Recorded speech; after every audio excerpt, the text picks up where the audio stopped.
చందమామ కథ ఆశా పాతకుడు. కాశీ రాజ్యాన్ని పాలించే బ్రహ్మదత్తుడికి ఇద్దరు కొడుకులు. తనకు అవసాన కాలం సమీపించగానే రాజు పెద్దవాడికి రాజ్యం ఇచ్చి చిన్నవాడిని సేనాధిపతిగా చేశాడు. తండ్రి తదనంతరం జ్యేష్ఠుడు పట్టాభిషేకానికి ఏర్పాట్లు జరిగినాయి. తీరా గద్దె ఎక్కే సమయాన అతడు నాకు ఈ రాజ్యంతో పని లేదు, తమ్ముణ్ణే ఏలుకొని అంటూ వైరాగ్యంలో పడ్డాడు. అతను కాశీరాజ్యం విడిచిపోయి ఎక్కడో దూరాన ఉండే ఒక సామంత రాజ్యం చేరుకున్నాడు. అక్కడ ఒక ధనికుని ఇంట కొలువుకు కుదురుకొని కాయా కష్టంతో కాలక్షేపం చేయసాగాడు. కొంతకాలానికి కాశీరాజ్యం నుండి కొందరు ఉద్యోగులు భూములు తనిఖీ చేసి పన్నులు విధించే పని మీద ఈ రాజ్యానికి వచ్చారు. వారు ధనవంతుని ఇంట ఉన్న రాజకుమారుని ఆనవాలు పట్టి అతనికి భక్తి చూపారు. ఈ సంగతి తెలియగానే ఆ ధనవంతుడు రాజకుమారుని వద్దకు వచ్చి, కాశీరాజు అయిన మీ తమ్ముడికి జాబు రాసి నాకు పన్నులు తగ్గేటట్టుగా చూడవలసింది అని కోరాడు. రాజకుమారుడు అలాగే రాశాడు. కాశీరాజు కూడా ఒప్పుకున్నాడు. ఇది వెల్లడి కాగానే గ్రామస్తులు అనేక మంది వచ్చి తమకు కూడా భూమి పన్నులు తగ్గించమని రాజుగారికి రాయమంటూ వేధించారు. అందరి తరపున రాజకుమారుడు విజ్ఞాపనలు రాసి కాశీరాజుకు పంపాడు. అందరికీ కోరిన ప్రకారం పన్నులు తగ్గినాయి. నాటి నుండి ప్రజలు వారు ఇయ్యవలసిన పన్నులు పట్టుకుని వచ్చి రాజకుమారునికే చెల్లించి పుచ్చుకోమని నిర్బంధింపజొచ్చారు. అతనికి లోకులు బ్రహ్మరథం పట్టారు. రాజకుమారునికి వైరాగ్య భావం పోయి మళ్ళీ రాజ్యకాంక్ష అంకురించింది. అయితే వద్దన్న రాజ్యం ఇప్పుడెలా వస్తుంది కనుక క్రమంగా ఒక్కొక్క సామంత రాజ్యమే వశం చేసుకుంటూ ఈ మాట తమ్ముడికి తెలుపుతూ వచ్చాడు. కాశీరాజైన తమ్ముడు అన్నమాటలలో దేనిని కాదనలేదు. తర్వాత కాశీరాజ్యమే ఆక్రమిద్దామని అన్నకు ఆశ పుట్టింది. నలుగురు పెద్దల్ని నియమించి రాజ్యం వశపరుస్తావా, యుద్ధం చేస్తావా అంటూ తమ్ముడికి రాయబారం పంపించాడు. నాకు నీతో యుద్ధం వద్దు, అసలు ఈ రాజ్యమే వద్దు, ఇదంతా నీదే కదా, కనుక నీవే తీసుకోవటం న్యాయం అని కబురు పంపాడు తమ్ముడు. అన్న రాజ్యం అధిష్ఠించాడు. తమ్ముడు సేనాధిపతి పదవి అలంకరించాడు. పెద్దవాడు రాజ్యం ఆక్రమించాడే కానీ ఈ ఒక్క రాజ్యంతో అతనికి తృప్తి లేకపోయింది. రాజ్య తృష్ణ మిక్కుటమైన కొద్దీ ఇంకొకటి మరొకటి ఇలా ఎన్నో రాజ్యాలు జయించి తన రాజ్యానికి చేర్చుకోసాగాడు. ఎన్ని రాజ్యాలు చేర్చుకున్నా అతనికి సంతుష్టి కలగలేదు. దేవేంద్రుడు భూలోక వ్యవహారాలనే చర్చ చేస్తూ ఉండగా కాశీరాజ్యం సంగతి వచ్చింది. ఈ విషయంలో ఉపేక్షిస్తే లోకానికి హాని కలిగేటట్టుగా తోచింది.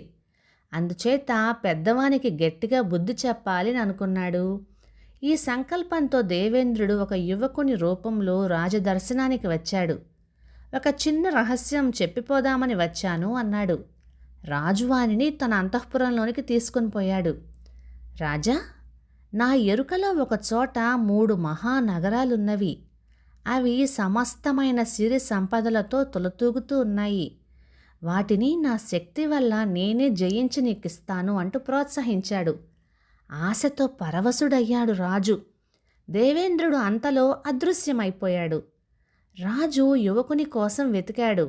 కనిపించకపోయేసరికి కలవరపడ్డాడు. వెంటనే ముఖ్యోద్యోగులందరినీ పిలిపించి, ఇప్పుడు వచ్చినతను నాకు 3 మహానగరాలను జయించిస్తానన్నాడు. చూడండి, అతన్ని వెతికి పట్టండి అని వేగిరపెట్టాడు. పరిచారకులు పోయి నగరమంతా గాలించారు. యువకుని జాడలేదు. రాజుకి మతిపోయినట్టయింది.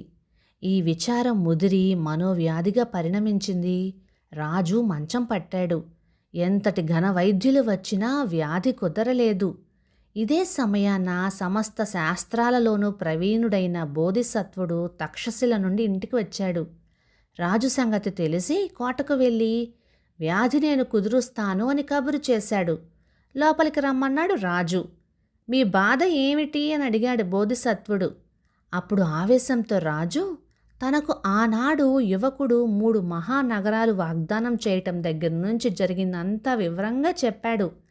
అప్పటి నుంచి నాకు ఈ జబ్బు పట్టుకొని పీడిస్తుంది, కుదర్చగలవేమో చూడు అన్నాడు.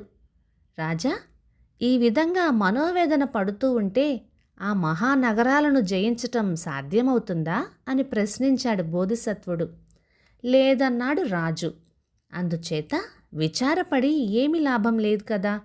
ఈ ప్రపంచంలో ప్రతి వస్తువు కొంతకాలానికల్లా కంటికి కనపడకుండా నశించిపోతుంది కదా అని అడిగాడు బోధిసత్వుడు. అవునన్నాడు రాజు. ప్రతి జీవుడు ప్రాణం పోవటంతో దేహాన్ని సైతం ఇక్కడ వదిలిపోవలసిందే కదా అని మళ్ళీ అడిగాడు. ఒప్పుకున్నాడు రాజు. కనుక రాజా, 3 కాదు 30 మహానగరాలు సంపాదించినప్పటికీ నీవు ఎక్కువ సుఖపడేది లేదు. ఏది శాశ్వతం కాదు. ఆశ అనేది ఒక పెనుభూతం. దానికి అంతే లేదు. ఆశకు మానవుడు లొంగినప్పుడు ఇప్పుడు నీకు పట్టుకున్నలాగానే మనోవ్యాధి పట్టుకొని పీడిస్తుంది. దీని పీడ తప్పించుకోవాలంటే మనసులో కలిగే కోరికలను ఒక హద్దులో ఉంచాలి, దాటనీయరాదు. చెప్పుకి సరిగా సరిపడేటట్టుగా మాదిగవాడు ఎలాగ చర్మం కోస్తాడో అలా జీవితంలో మనకు ఉపయోగపడేటంతవరకే కోరికల్ని అతిశయించనీయాలి. హద్దు దాటనిచ్చామో ఆజ్యం పోసిన అగ్ని జ్వాలల్లాగా కోరికలు విజృంభించి ప్రమాదకరమవుతాయి అని చెప్పేసరికి రాజుకి మనశ్శాంతి కలిగి వ్యాధి నయమయ్యింది. రాజు కోరిక పైన బోధిసత్వుడు మరెన్నో ధర్మబోధలు చేసి జీవితాంతం వరకు రాజ్య పాలనలో అవసరమైన సలహాలనిస్తూ ఉండేవాడు. కథ సమాప్తం. ఇక ఈ కథ 1955 ఆగస్టు నెల చందమామలో వచ్చింది. ఇదొక జాతక కథ. ఇక ఈ కథ మీకు ఎలా అనిపించిందో కామెంట్స్లో చెప్పండి. ఇక ఇలాంటి మంచి తెలుగు కథల కోసం మన ఛానల్ని సబ్స్క్రైబ్ చేయండి. Thank you.